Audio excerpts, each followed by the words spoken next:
அவங்க அறிவிச்சிருக்காங்க இன்னைக்கு. இது நாங்கள் அன்னைக்கு 2024 பாராளுமன்ற தேர்தலின் போதே அனைத்து பேருமே பேசின விஷயம் இதுதான். எழுதி தரப்பட்டதும் உண்மைதான். ஆனால் அதில் வருஷம் நோட் பண்ணல.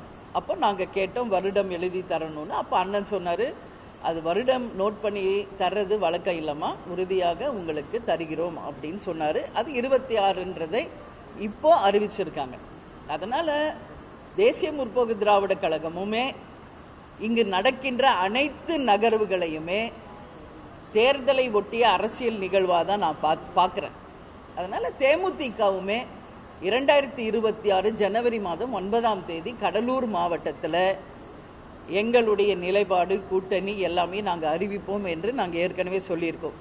இன்னும் 2-3 நாட்களில் 234 தொகுதிக்கும் பொறுப்பாளர்கள், மாவட்ட பொறுப்பாளர்கள் அறிவிக்க இருக்கிறோம். அது மட்டும் கிடையாது, எங்களுடைய கட்சியின் வளர்ச்சியை நோக்கி நாங்கள் இந்த 6 மாத காலம் பயணிக்க இருக்கிறோம். அதனால் தேமுதிகவும் உறுதியாக அரசியலில் தேர்தலை நோக்கி தான் எங்கள் பயணமும் இருக்கும் என்பதை இந்த நேரத்தில் நான் தெரிவித்துக் கொள்கிறேன்.